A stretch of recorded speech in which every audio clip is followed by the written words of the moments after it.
Grammar सीख रहे होंगे और इसको एंजॉय कर रहे होंगे। आज बिल्कुल एक नया मौजू है। आप सोचते होंगे कि वो मौजू कौन सा है, तो इस मौजू का आगाज़ मैं एक सवाल करने से करूँगी। क्या आप में से कोई मुझे बता सकता है कि AD और BC से क्या मतलब है? AD से क्या मुराद है? AD का मतलब है आफ्टर डिपार्चर। इस बच्ची ने बताया है कि AD का मतलब है आफ्टर डिपार्चर, और BC का कोई मतलब मुझे बताया। BC का क्या मतलब है? सने हिजरी। इस बच्ची ने बताया कि BC का मतलब है सने हिजरी। ये दोनों ही गलत हैं। दुरुस्त क्या है? बहुत सारे लोग इसको कहते हैं, एक और मतलब लोग निकालते हैं, AD का आफ्टर डेथ और BC का बिफोर क्राइस्ट। BC का मतलब ठीक है, लेकिन जो AD का मतलब आफ्टर डेथ निकालते हैं वो गलत है। तो आज मैं आपको बताऊंगी कि AD से क्या मुराद है।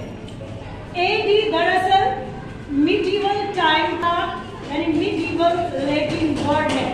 मिडीवल जो है ये एक इरा गुजरा है, और लातीनी मिडीवल लैटिन वर्ड है ये, और वो वर्ड है, ओरिजिनल वर्ड जो पूरा है वो है एनो डोमिनी नॉस्ट्री जेसु क्राइस्ट। तो इसका मतलब है in the year of our Lord Jesus Christ. ये है इसका मतलब। इस पूरे वर्ड में से लिया गया है एनो और डोमिनी। तो एनो डोमिनी का मतलब है in the year of our Lord. ये जो इस्तिलाह है A और D की, ये कौन से शख्स ने मुतारिफ करवाई, ये मैं अभी आज आपको बताऊंगी। एक प्रीस्ट था ऑर्थोडॉक्स, डियोनीसियस एक्स। ये पर्सन था तो 527 या 533 AD में उसने ये वाली जो इस्तिलाह थी वो इस्तेमाल की, A और D की, यानी एनो डोमिनी नॉस्ट्री जेसु क्राइस्ट। लेकिन अक्सर सिर्फ इस्तेमाल किया जाता है एनो डोमिनी। तो एनो डोमिनी से ये वर्ड निकला है AD, जिसका मतलब है in the year of our Lord. तो पाकिस्तान में अकॉर्डिंग टू इस्लामिक कॉन्टेक्स्ट इसका मतलब सने ईस्वी लिया जाता है।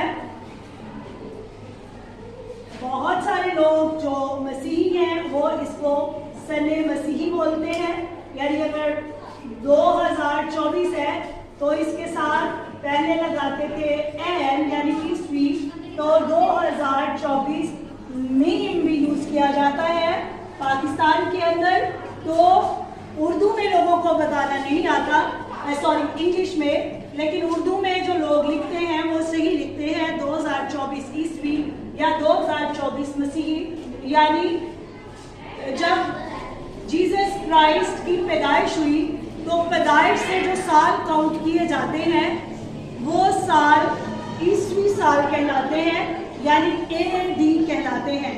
और जीसस क्राइस्ट से जो पहले के साल हैं वो बिफोर क्राइस्ट कहते हैं। जब हम वक्त की तकसीम करते हैं, यानी अगर हम कहते हैं कि 2 BC यानी 2 कबल मसीह, तो इसका मतलब है कि जीसस क्राइस्ट के आने से 2 साल पहले।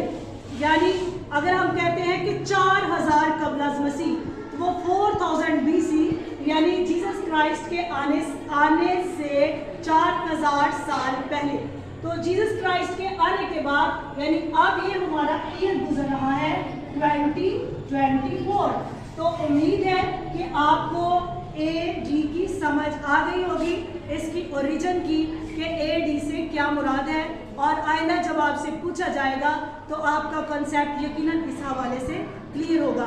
एक और बात इसके हवाले से बता दूं कि ये जो हम यूज़ कर रहे हैं 2024 ईयर, हम फॉलो कर रहे हैं ग्रेगोरियन कैलेंडर को।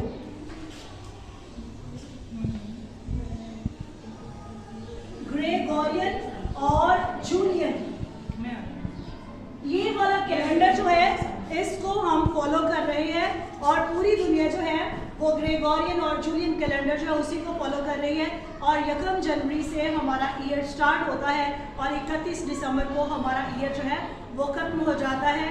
मज़ीद दिनों की तकसीम और वक्त की तकसीम के हवाले से एक नई वीडियो मैं बनाऊंगी और आपके साथ शेयर करूंगी। Thank you so much for watching.